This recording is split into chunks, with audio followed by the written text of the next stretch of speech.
In the middle of Montana's wild plains, where winter storms bury entire highways, one old farmhouse flickered with a single light. Inside, a 73-year-old widow prayed her last jar of soup would last the night. But outside, the silence broke. 20 Harleys thundered into her yard. Before we start today's story, tell us, where in the world are you watching from? Also, please subscribe to the channel. It will help us reach our first 1,000 subscribers and bring you more inspiring stories every day. Martha Collins sat alone at her wooden kitchen table, the storm pressing against her windows like a relentless tide. The farmhouse had been in her family for generations, but tonight it felt like a fragile boat tossed at sea. At 73, she was no stranger to hardship. Yet, this storm carried a loneliness heavier than any she'd known. Her husband, Thomas, had passed 6 winters ago. His laughter once echoed through these halls, filling the air with warmth no fire could match. Now, the walls held only the groan of the old furnace, struggling against the cold. Martha's pantry was nearly bare. 1 jar of homemade chicken soup, 2 dusty cans of beans, and a box of crackers past their prime. She traced her thin fingers over the faded photograph of Thomas in his flannel shirt, smiling at the very table where she now Saturday you'd know what to do, she whispered. But the chair across from her stayed empty, the silence answering her prayer. At first, Martha thought the low vibration in the distance was thunder rolling across the frozen plains. But it grew louder, steadier, more mechanical, a rhythm like steel drums pounding through the snow. She shuffled to the window, her slippers dragging across creaking boards. Pulling back the lace curtain, her breath caught. Through the swirling white, glowing beams pierced the storm headlights. Not cars, motorcycles. Her chest tightened as the sound filled the valley, engines roaring in defiance of the storm. One by one, the bikes materialized, black silhouettes against the snow. 20 in total, big Harleys, their chrome muffled beneath ice. The riders dismounted, boots crunching, leather creaking. They moved with weary confidence, patches stitched across their backs. Winged skulls, unmistakable. Hell's angels. Martha's heart pounded. She'd heard the stories. Outlaws, violence, trouble. The leader, broad-shouldered with a snow-crusted beard, approached the porch. He raised a hand and knocked, not with aggression, but with surprising gentleness. 3 slow raps. Martha clutched the doorknob. Fear screamed, "Don't open it." But something deeper whispered, "These men are human, too." The wooden door rattled in its frame as the storm clawed at the house. Martha's hand trembled, hovering over the lock. She could shut them out, pretend she wasn't home. But the memory of Thomas's words drifted back. "Martha, always leave the light on for travelers. You never know who needs it most." With a shaky breath, she turned the knob. The cold slammed inside, swirling snow across her rug. The leader stood there, his leather jacket stiff with ice, his beard frosted white. His eyes, tired but steady, met hers. He removed one glove, extending a weathered hand. "Ma'am," he rasped, voice rough with exhaustion. "We've been riding near 12 hours. Highways shut behind us. We don't ask for much. Just a roof, a warm corner, and we'll be gone come morning." Behind him, 19 bikers waited silently, shoulders hunched from the cold, steam rising from their breaths. Martha's frail hand gripped the frame. For a moment, fear pinned her still. Then she whispered, "Come in, all of you." The men filed in, stomping snow from their heavy boots, shaking ice from their jackets. They filled her small kitchen like giants in a dollhouse, leather creaking, tattoos peeking beneath sleeves. Martha expected chaos, but to her surprise, they moved carefully, respectful of her fragile home. The leader closed the door softly behind them. His presence filled the room, commanding yet restrained. "Name's Jack Mercer," he said, removing his helmet. His salt and pepper beard and weary eyes spoke of years on the road. President of the Iron Plains chapter. Martha nodded nervously, pulling her shawl tight. I'm Martha. This is all I have. She gestured to the small farmhouse. Jack's gaze softened. And it's more than you know. She fetched a pot, pouring her last jar of soup into it. As the smell of chicken broth rose, the men's eyes followed hungrily. 20 men, 1 pot. It wouldn't be enough. But when Martha set the bowls out, not one complained. They bowed their heads, silent, grateful. By midnight, the storm had turned vicious, rattling the windows so hard Martha feared they might shatter. The furnace wheezed, struggling to keep up, while the bikers huddled in her living room, steam rising from their damp clothes. She watched as the men spread out, some on the floor, others leaning against walls. Their massive frames looked out of place against her floral wallpaper and knitted doilies. But it wasn't menace that filled the room. It was exhaustion. One of the younger riders, barely more than a boy, shivered in silence. His hands trembled as he held his mug of watered-down broth.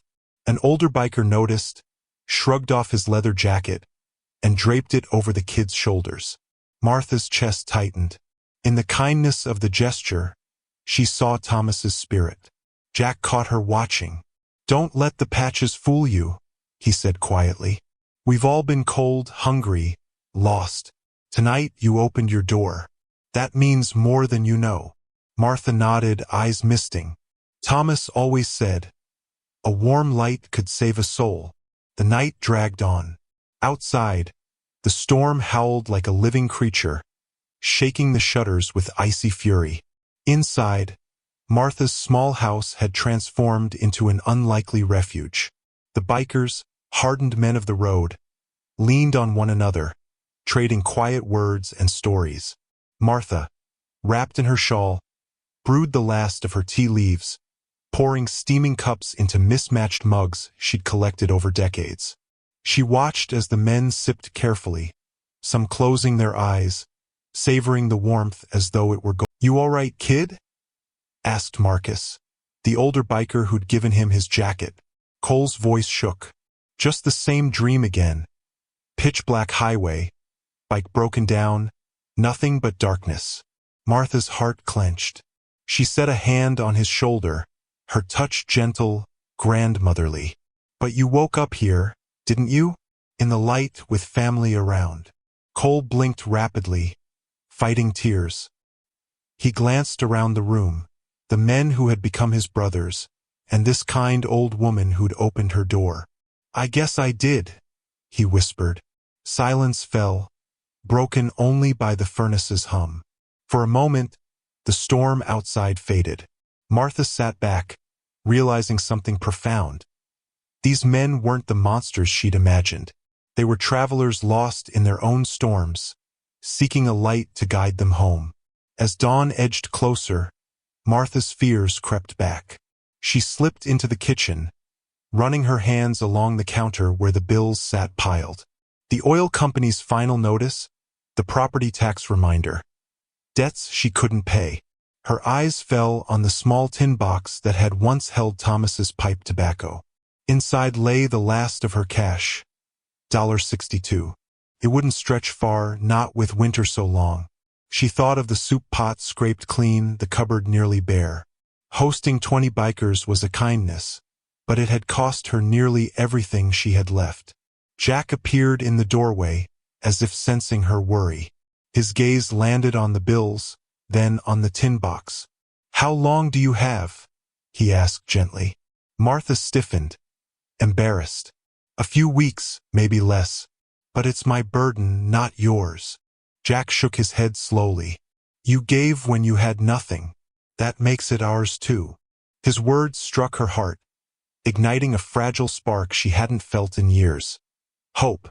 Morning light never came. The storm worsened, swallowing the landscape whole. Reports crackled through an old radio Jack carried. Highway 212 was completely shut. No clearing crews until the blizzard passed. They were stuck. Martha busied herself with what little remained. She sliced stale crackers into crumbs, simmered beans into a thin stew, stretching the meal with ingenuity. The men ate quietly, not a single complaint among them. After breakfast, Jack pulled on his gloves, stepping out into the storm to make calls from a spot with weak reception. Martha watched through the frosted glass as he paced in the snow, phone pressed to his ear, his voice sharp against the wind. Inside, Marcus leaned close. Don't know what he's planning, but when Jack makes calls, people listen. Martha frowned. Why would he bother for me? Marcus gave her a steady look. Because you bothered for us. That means everything in our world. The words lingered in Martha's chest, warming her more than the sputtering furnace ever could.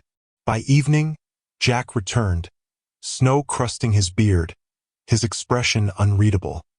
He shook the cold from his jacket and joined the men by the fire. Well? Marcus asked. Tomorrow, Jack said simply. Maybe sooner. Martha furrowed her brow. Tomorrow what? Jack only offered a small smile, pouring himself coffee. You'll see. The cryptic response gnawed at her. She tried pressing further, but the man's silence was immovable, carved in stone.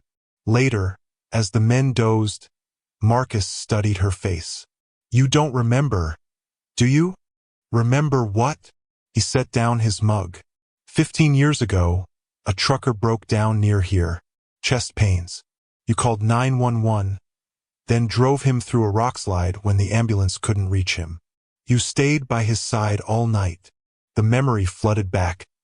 Tommy, terrified and pale, clutching his chest in the snow. She'd never heard what became of him. Marcus's voice softened. He's my brother-in-law now.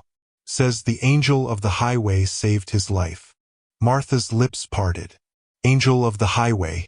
She never thought of herself that way. As the night deepened, other bikers began sharing their own stories. Carlos, a quiet man with tattoos winding up his neck, spoke first. 5 years back, my daughter was in a wreck in Denver. I stopped here, frantic, no money for gas. You gave me directions, food for the road. I made it in time to hold her hand. Another, Pete, leaned forward. Storm like this one, my Harley died out front. You and your husband fed me, warmed me, even helped fix the bike. Refused payment. Martha's eyes misted. She remembered fragments. Faces, nights blurred by years, but never thought of them as extraordinary. Then Cole, the youngest, lifted his head. His voice trembled. 3 years ago, I stopped here broke, hopeless. I was ready to give up. You gave me a meal, told me sometimes being lost is the first step to being found. That night saved my life. Saved me. The room fell silent, every eye on Martha. She shook her head, overwhelmed. I just tried to be kind. Jack's deep voice broke the quiet. And that's why you're unforgettable. The hours crawled by. Outside, the storm howled, but inside, the farmhouse had become something sacred. The men shared laughter, traded memories, even played a card game with coins and bottle caps. Martha sat in her rocking chair, watching with quiet awe. These were men feared by the world, yet here they were, gentle, respectful, warmed by her hospitality. Jack eventually stood, phone buzzing faintly in his hand. Time, he said simply, heading for the door. Martha followed him onto the porch. Snow whipped against her face, sharp and biting. Jack, she called, raising her voice above the wind. What are you planning? He turned, eyes narrowing against the storm. You'll see by morning. But hear this, Martha, you've carried too much alone. That ends now. Her breath trembled in the frozen air. Why me? He smiled faintly, the kind that held history.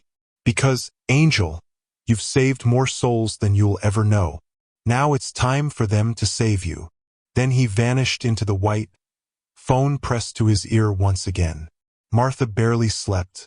She sat by the fire, listening to the men breathe deeply in their makeshift beds across her living room. The storm began to break near dawn, the howls softening, the first pale light creeping through the frosted panes.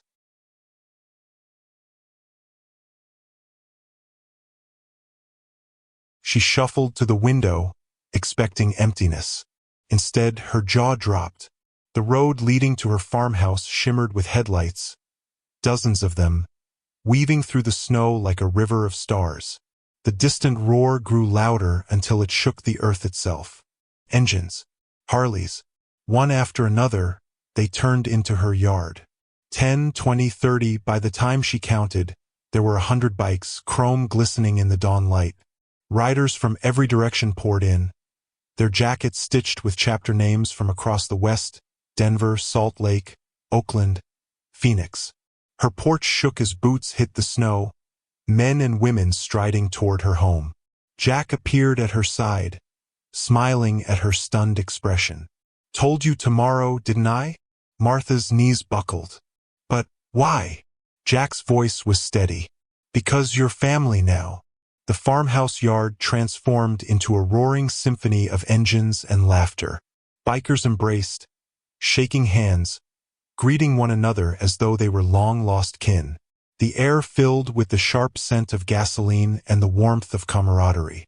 A massive man with a red beard approached the porch, his voice booming. "Martha Collins? Don't you remember me?" She squinted, searching his face. 13 years ago, chest pains on your doorstep. You drove me to safety when no one else could." Her breath caught. "Tommy," his grin stretched wide. "That's right. You saved my life. And I've waited a long time to repay it." He swept her into a hug, lifting her from the porch with surprising ease. Tears welled in her eyes as other bikers crowded closer, each sharing stories. Times she'd offered food, warmth, directions, or comfort when they needed it most. Faces she'd long forgotten now stood before her, united by gratitude. Jack's voice rose above the crowd. "The angel of Highway 212 isn't forgotten. Today we ride for her." Inside, the farmhouse filled with the smell of fresh food. Riders unloaded supplies from saddlebags and trucks, bags of groceries, jugs of milk, crates of canned goods. A woman from the Salt Lake chapter tied on an apron and joined Martha in the kitchen. "You've fed us for years," she said warmly. "Time we returned the favor." Martha's tiny table overflowed. Loaves of bread, smoked meats, fresh produce. The sight left her trembling. Her pantry transformed in an instant. One rider placed a thick envelope in Jack's hand. Jack passed it to Martha. "Open it," he urged. Her fingers shook as she peeled it open. Inside lay stacks of bills, 10s, 20s, 50s. "That's 68,000, Jack explained.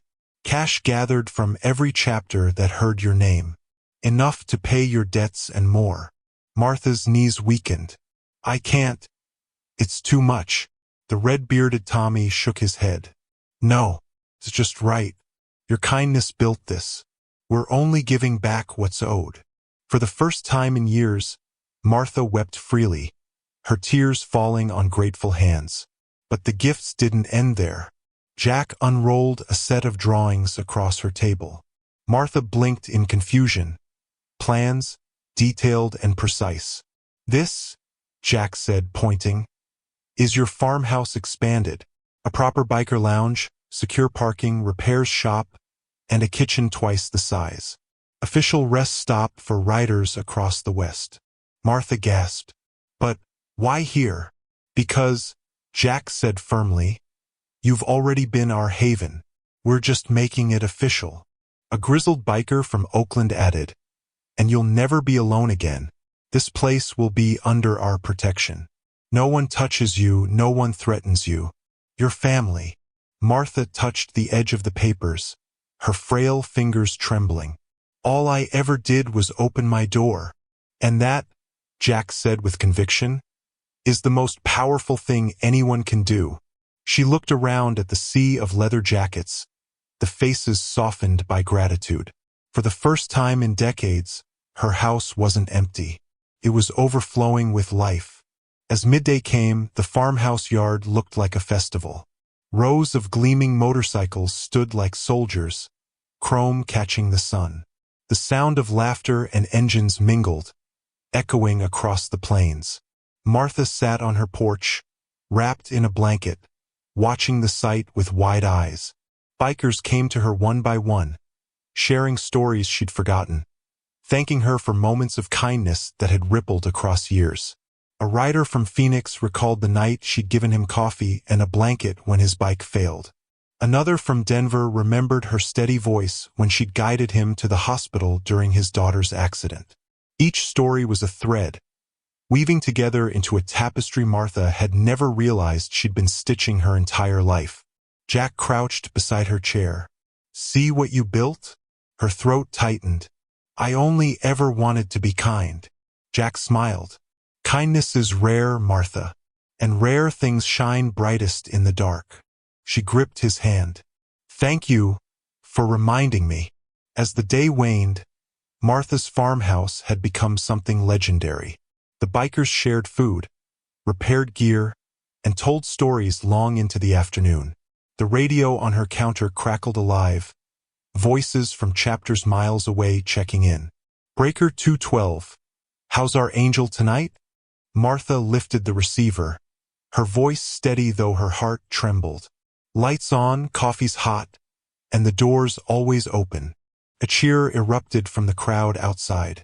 Engines revved in response, a chorus of thunder echoing across the land. Cole, the youngest, approached her shyly. "You meant it, didn't you? What you told me years ago, that being lost is just the first step." Martha cupped his cheek gently. "I meant every word. Look at you now. Found where you belong." His eyes glistened. "Because of you." He smiled faintly. "Last night you didn't see outlaws. You didn't see legends. You saw 20 tired men who needed help. That's what started this." Her eyes watered. "What if the world forgets again?" Jack shook his head. "Not possible. Not with 100 engines carrying your name down every road." He swung onto his Harley, the machine growling beneath him. "Keep the light on, Angel. We'll always find our way back." With that, the riders thundered out, their engines a symphony that rolled across the plains. Martha stood on the porch, tears in her eyes, heart swelling with something she hadn't felt in years. She wasn't alone anymore. Months later, the farmhouse looked different. The blueprints Jack had shown her had come to life. An expanded kitchen, reinforced walls, a lounge with long wooden tables where riders gathered regularly. Out front, a sign hand-painted in bold letters read, "Angel's Haven Home for All Riders." Every week, bikers rolled through, sometimes 5, sometimes 50, each finding warmth, food, and the unspoken bond of family. Martha's pantry never went bare again, her bills always covered, her days no longer filled with silence. The radio crackled daily. "Breaker 212, how's our angel tonight?" And Martha always replied, voice steady and warm, "The light's on, coffee's hot, and the doors open for family." As evening fell, she stood on her porch, the horizon painted crimson. She swore she could hear Thomas's voice beside her, proud and gentle. "Told you, Martha, leave the light on, and they'll always come home." And she knew, with quiet certainty, that her little farmhouse would shine forever as a beacon on the stormy highway of life. Stories like Martha's remind us that kindness is never wasted. It echoes louder than thunder, reaching hearts we may never know. If the story touched you, share it. Don't forget to like, subscribe, and press the bell icon, so more souls can find light in the storm.